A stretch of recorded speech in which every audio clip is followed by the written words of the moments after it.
Hi, everyone. I'm Rex Woodbury, one of the View from the Top student leaders. On behalf of the leadership team, thank you for joining us for our first event of the spring quarter. We've been excited to bring an outstanding and highly diverse slate of speakers to Stanford this year to inspire all of us as future leaders, and we have one more quarter of outstanding speakers to come. And now it's my pleasure to introduce and welcome Professor Jennifer Acker to introduce our first speaker of the term. Today, on behalf of Dean Levin, I'm delighted to welcome Bozoma Saint John, CMO of Netflix. Bose started her career at Spike Lee's advertising agency, and since then has crafted an unparalleled career in the intersection of marketing, purpose, and culture, with senior roles at Pepsi, Apple, Uber, Endeavor, and now Netflix. She's been a champion of diversity in business, including launching the recent Share the Mic Now campaign to amplify the voices of Black women. Now, more personally, I have many common friends with Bose, so I've been doing a little research.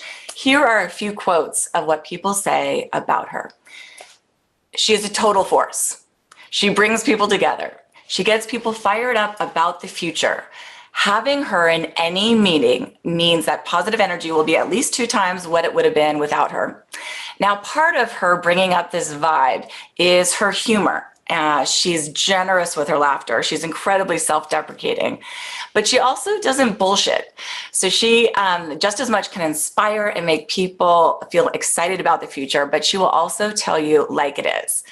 On a personal note, I have followed you personally, not in a stalker way, but just in a fan way on social media. And the way that you raise kids, the way that you parent, the way that you show up in the world is absolutely inspirational. Watching her will make you wonder how she gets everything done in the same 24 hours we all have. So we are so looking forward to hearing more about her achievements as a leader and as a human in today's conversation with Jessica Lawson. Thank you again for joining us, and it's wonderful to have you. Thank you, Jennifer. What an amazing intro. Wow, Bozoma, thank you so much for being here. I'm so excited to be speaking with you today. Oh, thank you, Jessica. And I really appreciate that intro, Jennifer.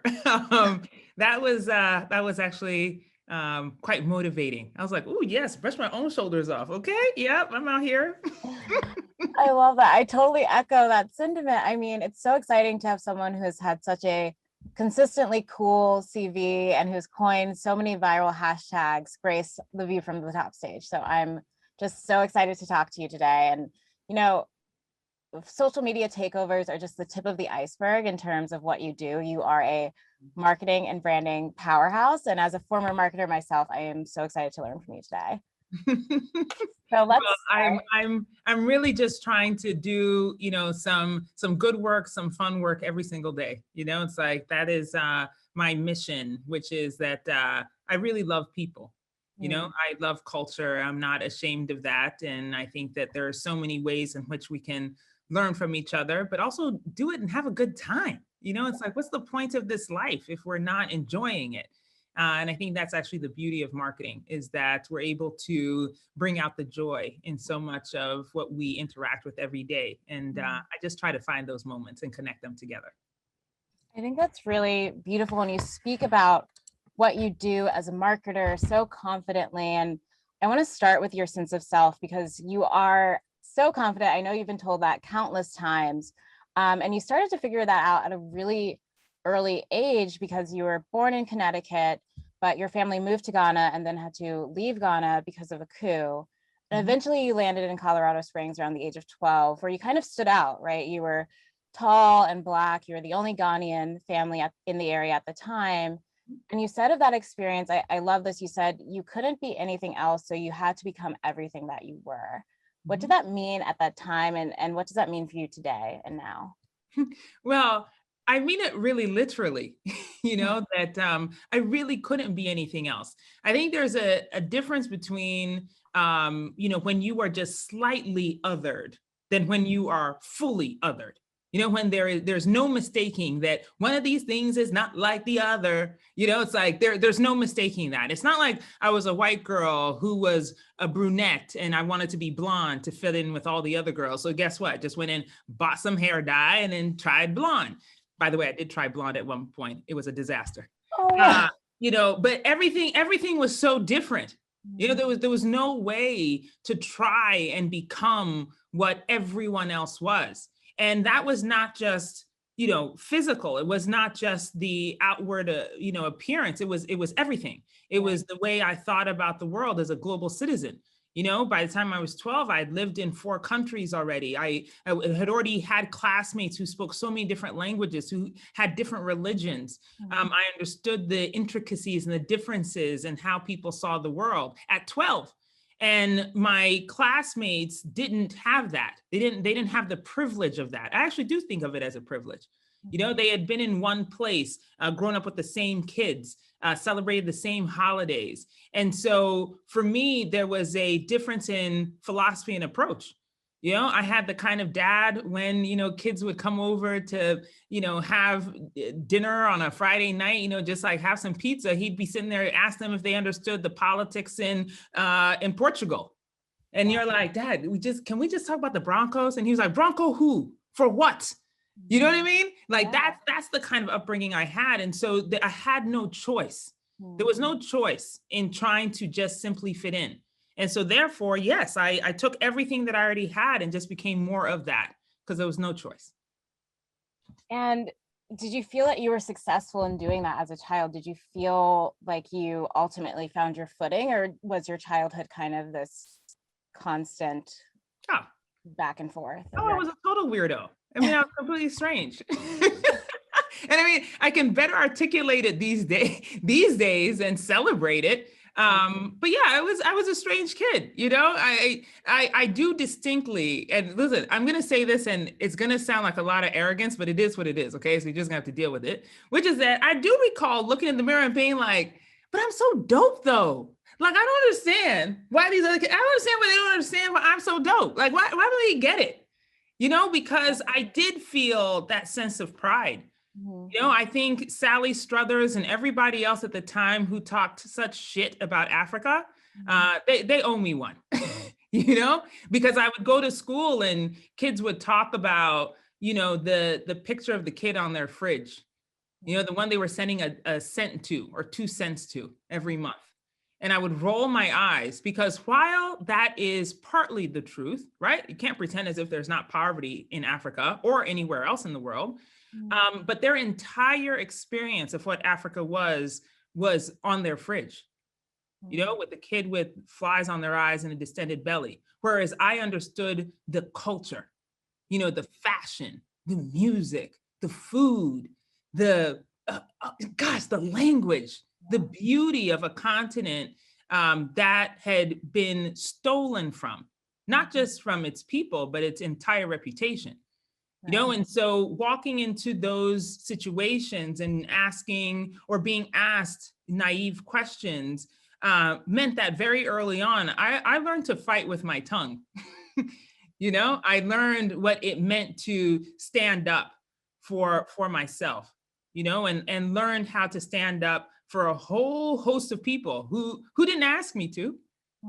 You know, and so now these days when I'm in rooms and I'm one of one or one of few, I'm also often asked if it makes me, you know, feel resentful to have to represent a whole bunch of people. You know, it's like if you're the Black person in the room, it's like, oh, let's see, what does the Black person think about everything Black? Right. You know, and no, I don't resent it. I've been doing it a long time. You know, I've been having to bring the presence that deserves respect and deserves its value into rooms for a long time. So I'm used to it. And I can figure out in a room how to change the mood so that you understand the respect that the subject deserves. Right. Wow, that's really powerful. And, you know, as you said, a lot of your professional career has been about helping others also feel seen. And you learned a lot about those skills through your childhood. And one example of that was during your time at Uber, where you were chief brand officer and led a project on how to help drivers appear human or feel human, meaning the common experience in a ride share is that you get in the car, you say hello, and then you pull out your phone and entirely forget there's another human being in the front seat with the whole life and narrative and backstory. So at Uber, you were kind of tasked with changing that experience. I'm curious as a marketer, how you go about addressing a problem like that. How do you shine a spotlight on something and get people to care and be more empathetic about others? Yeah. Well, it's interesting because that was not the beginning of the issue, right? I found it because of the larger issue, which was just around safety. When you think about safety in an Uber or any kind of rideshare, the thought at the time was, and the reports, of course, so many reports, was that it wasn't safe, right? It wasn't safe for women to be in a rideshare late at night. It's like there were a lot of stories being written about, the rides that would end up in terrible situations. And again, not to pretend as if those stories weren't true or that they didn't happen, but the overwhelming majority of the time, the ride was safe, being given and performed by someone who has something even greater to live for also. And so given that understanding about safety, the thought then and my insight was that perhaps we just needed to humanize the other person, who's in the car, because you're not going to get in and automatically think, well, am I going to be all right? Like, am I going to get to where I'm going to? If you understood that the person who's driving you is trying to make some extra money to pay for college, or trying to make some extra money to pay for their kids' school, or for meals at home, or trying to gather enough money to start a new business, or trying to buy a house or move out of the neighborhood they're in. Like, we all have reasons why we do the work that we do, and so if you could see that humanity, perhaps you'd have a different perspective on not just the driver as a human being, but your experience within this 20-minute ride that you have. And so that became the mission. And I counted on some old friends to help me do that, including Spike Lee, who is a former boss and now a good friend. And I've known him for 20 years. And so I called him and I was like, please, please, please, please, please do me this favor. Like, please, I know you're directing movies, but could you do like just some 5, short films for me at Uber? I'm still paying him back for that. Well, I think that's really interesting because, as you said, at the time, Uber itself was dealing with allegations, and internally it was dealing with its own treatment of humans in its organization and culture. I mean, Travis, the CEO, resigned a week after you started. So you got there and you were looking at these projects and you saw an internal environment that you also wanted to change for Black people, for people of color, for women in particular. But you said that you realized people couldn't really get out of their own way. Can you tell us more about that experience and what happened there? Yeah, I mean, you know what? Here's the thing is that, oftentimes, like, you'll take a new job for a myriad of reasons, For me, I took the job, one, because I believed Travis. I really did. I thought he was sincere in his need or his desire to change the culture at Uber. It becomes such a success in such a quick amount of time that it wasn't hard for me to understand how that happened. It's like, I could see how the things went wrong, and I believe that he really had desire to change it. Unfortunately, he didn't have the time to do it. And that was a pretty bad week when I came and I was like, I'm sorry, what now? My boss is gone. What? Okay, now what am I supposed to do? And also, at the time, very much as now, my feeling was that there was a moment in which Uber was like the golden child of everything tech. Everybody looked at that company and said, wow, now there's a startup that becomes the thing that we are all trying to achieve. And it felt like overnight, then it became like the bane of existence. It was just the worst thing ever. Delete Uber was everywhere. And it's like, people didn't even want to mention the name. They would call their Uber and have them stop like 2 blocks down so nobody knew that they were getting an Uber. It became like this pariah. But what was most fascinating to me was the fact that it was being sort of beaten down about its treatment of women and people of color, especially inside and at the executive ranks. And I sat at my desk and I was like, I'm sorry, like, have we forgotten that every company in corporate America is exactly like this? Like, how all of a sudden we just started beating up Uber? And so I felt that, like, well, listen, if Uber is going to be the poster child for having to fix all of the ills around representation and its treatment of women and people of color inside of the company, then yeah, I'm going to sign up for that. Because if Uber can change, then so can everybody else. There's no excuse for anybody else to continue behaving the way they're behaving. Right. Now, unfortunately, we have a lot of businesses that say that they want to do something, but then don't actually enact any real change inside. And Uber was in a place in which it needed to rectify its business. As I said, delete Uber was a catastrophe. And so a new CEO was brought in, and of course, he needed to fix the business. And I felt that the things that we needed to do to better enable, the connection to consumers may not have been at the forefront. And again, quite honestly, as we already know, I think I'm the best marketer around. And I want to be in a place that really valued my work. And so I decided that perhaps that was not the right place for me at that time. And I recall in that decision to leave, in another interview, you said, you don't need to be the savior, you can save yourself too. Yeah. Can you tell us about the decision to save yourself? Because I know, as someone who's a member of underrepresented groups, I often struggle with the balance of, wanting to be the man in the arena and fighting the good fight, and also preserving my sanity and mental health and well-being. So can you tell us about saving yourself there? Yeah, the operative word is yourself in there. This is not about anybody else's experience. Like, for instance, I'm not the one who's going to say, never go work at Uber. You should. Perhaps you'll have a different experience than I did. I don't think it's a bad place to be. It just wasn't the right place for me. And I think that's the point that we have to realize, which is that all of us have different bandwidths. At the time, it wasn't right for me. It meant that, like, what I wanted to do in marketing, what I wanted to create wasn't going to happen there. And I just needed to realize that. I think some of us, like you said, sometimes hang in, waiting. We're like, oh, well, 6 months from now, it's going to be better. All of a sudden I'm going to be valued. Said who? It's like, you just need to see the flags, and recognize them for what they are. And it is painful. It's not easy. I won't pretend like it is. Who doesn't want to feel valued, especially when you think you're the best at what you do? Right. It's like you take an ego hit, and I certainly did. But I certainly wasn't willing to sacrifice any more time.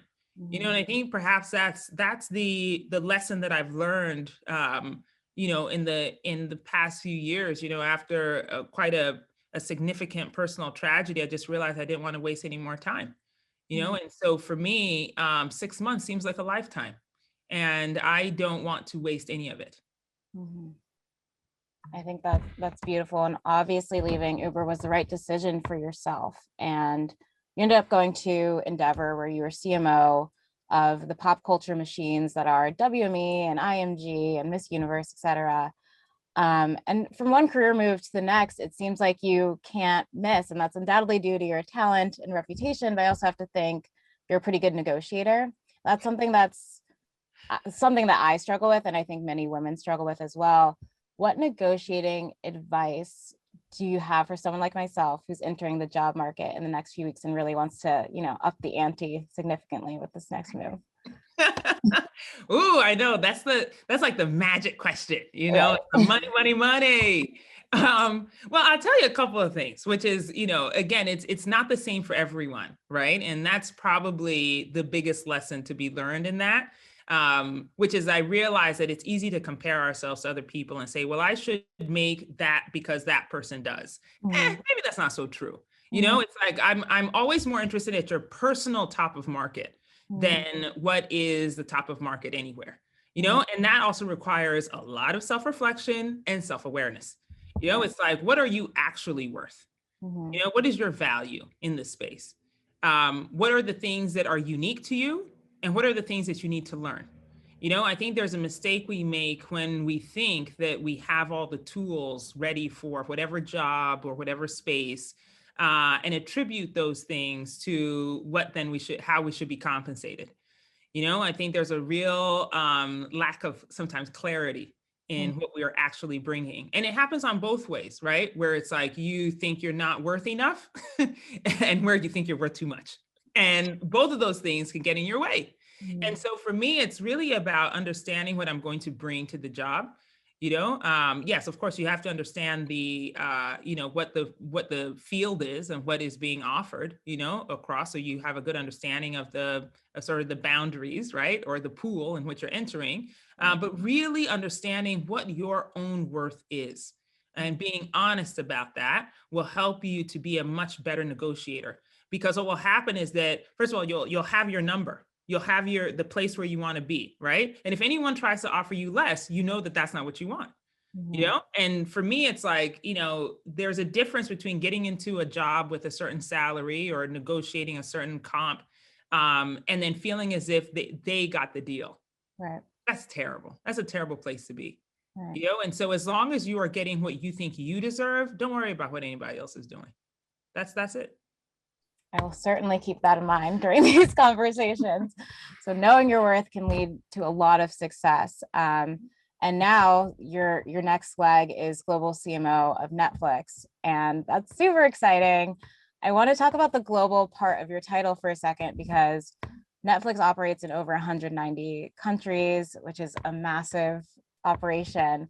And as a former marketer, I know it can be daunting for brands to kind of market across cultures, because you have to find this balance between reaching the masses and making sure individuals and specific communities feel authentically heard and spoken to. And the reaction there sometimes from a lot of companies can be just to hold back from leading or even participating in certain conversations. As a CMO, how do you push more risk-averse organizations to speak up and advocate? It's a very layered question. There's a lot in there. Yeah, that's a question. Well, maybe I'll address the global component first, right? Which is that I'm very sensitive, obviously, to the globe, because as I start out talking about, I find myself to be a global citizen, and I think that there's a lot of worthiness in other places on the planet outside of the West. That the world its access is not set in the US or in Europe. That there are lots of other places where there are important conversations, important cultures, and that not everyone speaks the same language, literally and figuratively, right? And so I'm very sensitive to that. But it also means that I understand the matrix, because there are ways in which we need to speak to people or engage them that are borderless. I really, even today, it's like, well, actually, no, I'll give you an example from, was it last week or maybe the week before? We announced a film called Zero, which is about the Black Italian experience. And I'm so excited about it because it's like one of the best performing tweets that we posted on Strong Black Lead. Now, you could look at Strong Black Lead and say, well, that's, about the American Black experience, but it's not. This is about the Black experience, wherever you are, right? And I think that just goes to prove the fact that there's a unifying experience around the globe on being Black. And sometimes, even when you're not familiar with that Black experience, you still want to cheer it on, you still want to know about it. And so that community that loves everything Black is absolutely going to now watch that film, right? I see the same thing for in other spaces, where we talk about Stranger Things, is around a title. And yes, there's a certain demographic of people who love it, but guess what? They cross all kind of borders and they cross all kind of demos. And so you got to speak to that entire audience. And then if you have, content that is in Finland, it probably needs to be in Finnish. At some capacity, right? Because there are a lot of English speakers there. But can we figure out a way to make sure that some of the content that is coming out of Finland is actually Finnish, and we'll speak to that audience in particular. I don't think it's a lot of hard work. I just think it's a lot of intention, which is that we've got to make sure that you not only have the right people who are going to be able to understand culture, understand people, but who have a healthy curiosity for it. Healthy curiosity, because that is what we all do. Take your own experience, right? With your own group of friends. It's like, you would be the asshole friend if you're sitting here always concentrating on yourself. Right. You know, you walk into a situation and you know that it was your girlfriend's birthday 3 weeks ago. Okay. You wish her happy birthday then, but you walk in, let's just pretend it's COVID time. You got your mask on. Okay. And you're like, you know, how was the birthday? You know, we still celebrating or what we doing? You know, that's something different than when you walk in and you're just talking about the new shoes you have on. Yeah. You know, it's that kind of intention setting. Now, while that sounds like a very silly example, it happens in all of our lives. We know people like that. You know, the people in your life who are so self-centered, Yeah. and all they want to do is talk about it. You know that if they call you, they're not calling to check up on you. It's like a ruse.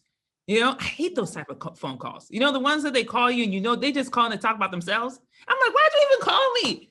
You should just called your own damn self. Yeah. You know, that's the way I see brands. It's like when we engage in the world and you're only talking about yourself, blah, blah, blah, blah, blah, blah, blah, always out. That's nobody's friend. Nobody wants to be involved in that.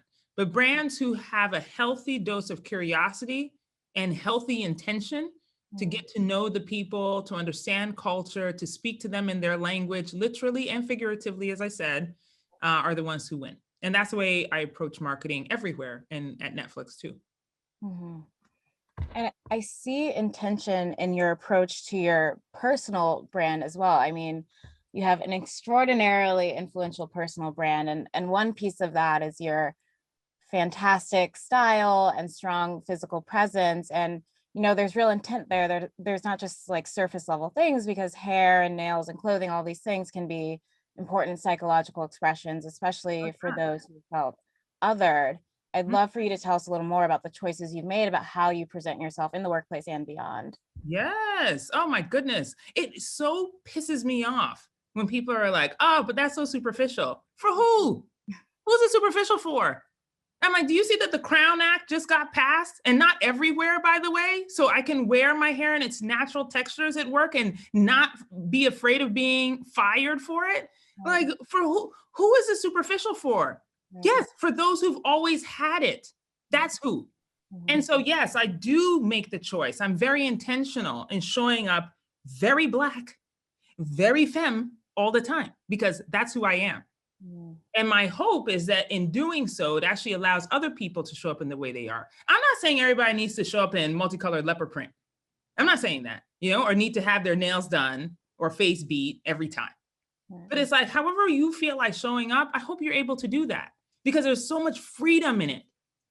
You know, when you haven't had that kind of freedom, it is so difficult to be able to actually do the good work. I remember the days when I had to prescribe to a certain way of looking. You know, I mean, sometimes that's still on me. You know, there are folks who think I shouldn't show up the way I show up now.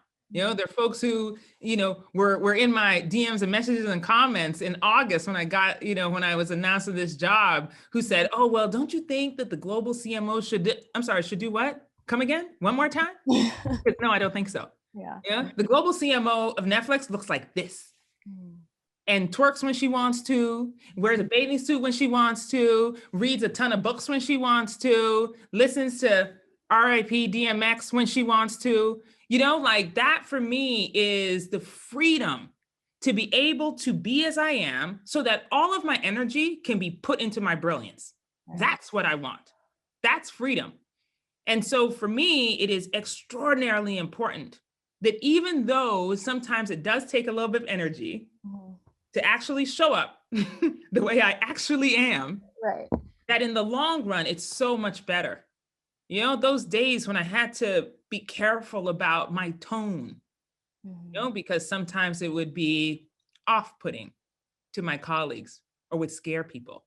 You know, my passion would come off sounding like anger. I'm like, well, maybe your idea was just really stupid and I needed to let you know. You know what I'm saying? Like sometimes that's the energy I brought, and I was right. You know what I'm saying? So for me, I'm like, you know, the ability to be able to show up exactly as I am is such a privilege. And so for those who are uncomfortable with that privilege, well, listen, I'm sorry, but now it's time for you to step aside, because I'm going to be who I am. And that's what I hope we all are. Just be exactly who we are. I love that. And, on the topic of authenticity and bringing your full self and being who you are, your next feat is publishing a book, which is, taking that a step further. Mhm. It's a story of photos of your late husband, Peter, who sadly passed away from cancer in 2013. The book is coming out next year. It's called The Urgent Life, a story of love, grief, and survival. Mhm. And in your announcement, you said it was the first time you're really facing the challenge of putting everything you're holding onto the page. I want to ask today, and please share as much as you feel comfortable, was it a scary decision to open up that very vulnerable part of yourself? And, what, if anything, do you hope to gain by doing that? Mm-hmm. Um, it's not scary Mm, to open up because it's the right time. mm, You know, I've been asked to write a book for a long time. It probably first started when Peter was sick, and I documented everything on social media the way I do now. And sometimes I would write long prose, about whatever happened that day. I often posted photos followed by some, description of what was happening. And I remember that a few months into that, somebody, suggested that I write a book of the experiences. But as you can imagine, I was like, oh no, I'm so much more. I know I look like I'm writing something, but it's really just like journaling to me. I'm writing down what I'm feeling, and you happen to read it because it's public. right. But that is not my focus right now.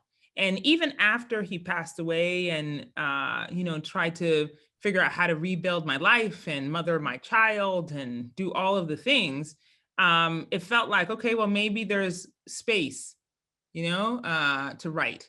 And there wasn't, there hasn't been, it never felt right.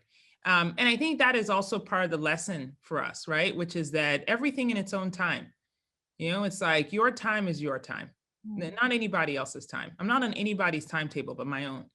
And so when I felt that I was ready to write it is when I started accepting the phone calls, and really start to have a real conversation about it. And I also find that when I'm doing things in my own time, it seems to flow better, because you're not forcing it. Mhm. Like, I just always feel like if anything feels like it's forced, it's probably not its time. Right. It's not the way of nature, that it's like when fruit is not ripe, it's so much harder to peel the skin back. It's like we just need to take our lessons from nature and things all around us. When it's not your time, it's not your time. Don't force it. And so for me, this very moment in time is it. I'm ready, to share about my experiences, and the questions that I get most of the time are, how is it that I've been able to face such grief at various points in my life and still thrive? It's like, how do I put one step in front of the other? How is it that I'm able to still work? How am I able to seem like I have joy in my life? And at the very center of it is what I said, a few minutes ago about urgency. And it's why the book is titled as it is, because in Peter's death, I found the urgency in my own life, which meant that I knew that life is not about the speed at which you live it. So urgency isn't about fast moving. It's not about, can I get this done all today? No, it's about the depth of your life. It's about the experiences that you are having that actually matter. That there's not one wasted moment, not one wasted day. It's why I think 6 months matters. It's why I'm not waiting until retirement to do the things that I want to do. I'm going to do them today. It is why, like, when, somebody says, oh, well, we'll get to that at some other point. No. We're going to do it right now. And it also is probably the reason why I've moved around so much in my career. I'm totally impatient with mediocrity. I'm looking for the greatest part of my life today. I'm not going to wait for it tomorrow. And it's a high bar. It really is. It'll challenge you. When you start doing it, it will feel like the impossible. But I promise you, if you keep doing it, it will become your standard. And then nothing else will ever feel the same. You won't accept anything less, because your standard would have been so raised that everything else feels like it's such a loss. Right. You know, and so for me, I hope that what people take away from my book is not that you need to live life fast, but you need to live it really well and very deeply. Mm. I'm so grateful that you would share those lessons with us. I mean, I love impatient for mediocrity. I think I'm going to tuck that one away. That's a great one to have. That's beautiful. Thank you. I'm going to flip it over to my classmates who are going to ask 2 questions, and then we'll come back to wrap. So Okay. first, I believe we have Lola. Thank you so much for this talk. It was already amazing. So I'm Lola. I'm a student here at both MBA and Environment and Resource student. And so my question for you is, how do you see the role of the entertainment industry in building new social norms? Yeah. Okay. Thank you, Lola. Gosh, you know, so I'll take it back to Sally Struthers, because I'm telling you, I'm looking for Sally Struthers. Like when I see her walking around sometime in the future, I have a lot of questions for her, because she was the face, right, of the campaign around African children starving and, you know, needing the cents on the dollar every day, right? That is one of the biggest examples that I can give for how content changes perception, right? And I believe very firmly that we can reverse a lot of those. You know, one of the big insights that we did at Netflix at the end of last year was just sort of gathered all the, you know, all the data and insights that we could around consuming behavior, right? And one of my favorite parts was the fact that because of the pandemic, people consumed content from other places at a almost 200% increase. You know, meaning that if you were in Brazil, you were watching content from France, or if you're in the US, you're watching content from Turkey, or if you were in Nigeria, you were watching content from Colombia. You know, it was all over the place.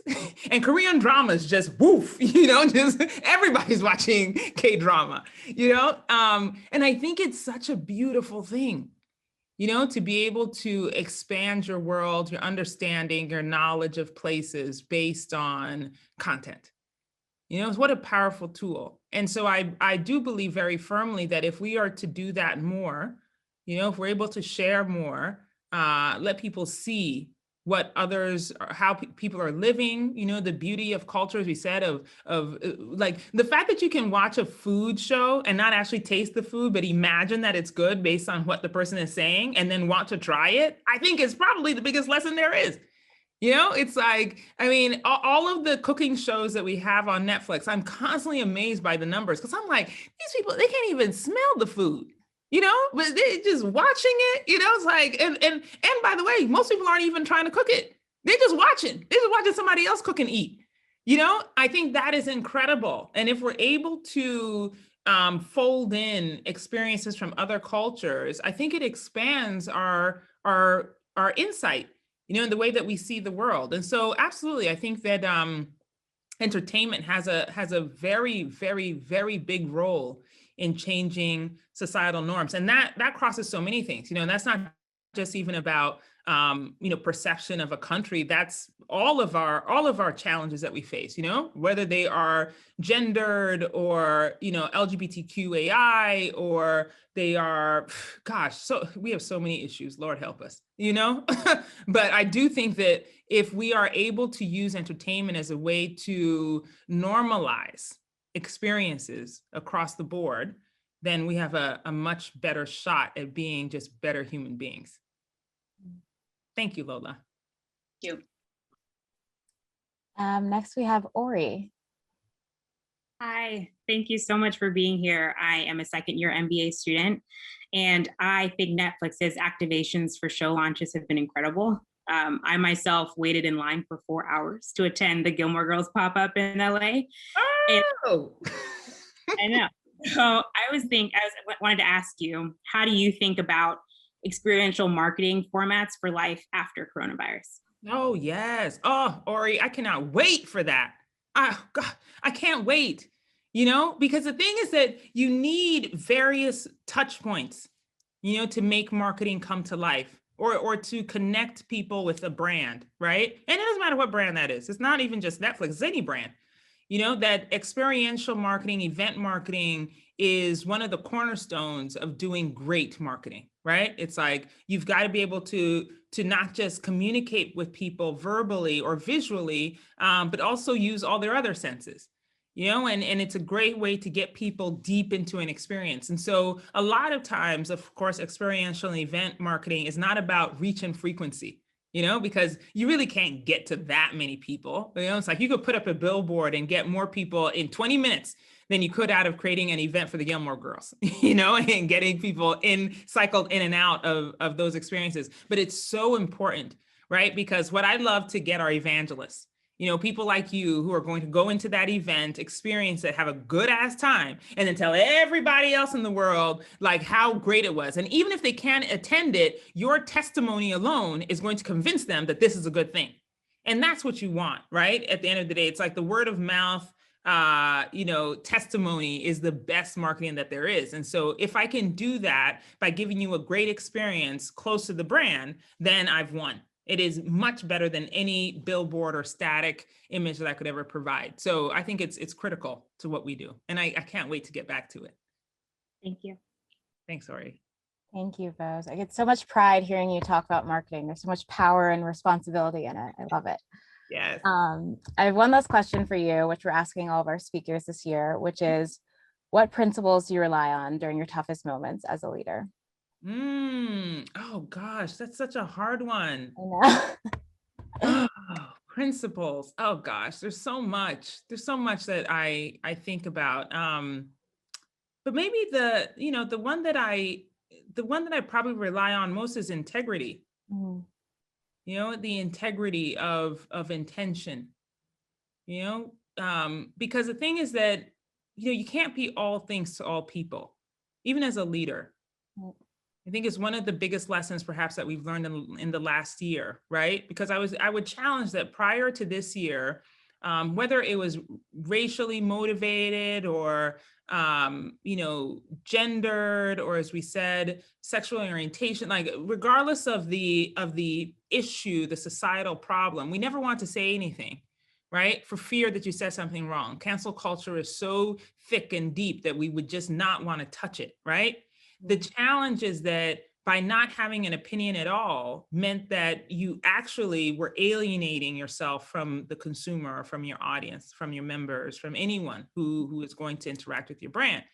And what I saw, at least beginning, you know, I think especially at George Floyd's murder, right? At the height of BLM protests, was a quick change from companies who had never said anything at all. I mean, I knew that, you know, culture had changed when I saw a message from Blue Cross Blue Shield. And I was like, oh, so now they care about Black Lives Matter too? Oh, okay. You know, it just seemed like everybody was now having a more honest conversation. Mm-hmm. And one of the reasons why, and by the way, I said this publicly. I said it on MSNBC. I said it on CNN. I said it every platform that I was asked to be on. I was like, I need leaders to show up as the human beings that they are. You know, you're not brick and mortar. It's like, if you're feeling something, I want you to say it. You know, and even if you say it wrong, it is better than not saying anything at all. You know, the same way that I would have like an outpouring of appreciation for a friend who's not going through the same thing that I'm going through, but recognizes it. And maybe doesn't say the exact right thing, but I know their intention. That's the way that we as leaders need to interact with the consumers at large, our audience at large. And so for me, it's about integrity and the integrity of intention. You know, that I may not know everybody's experience. I may not have lived everyone's experience, but if I have integrity and I am doing it intentionally, then I am probably going in the right direction. And so I have to just stick with that and make decisions based on that. Wow. I think that's a fantastic note to end on. Thank you for being here. I know I'm walking away thinking about how I can live more intentionally and urgently. And thank you as always for being so authentic and inspiring and energizing. It's been a great conversation. Thank you, Jessica.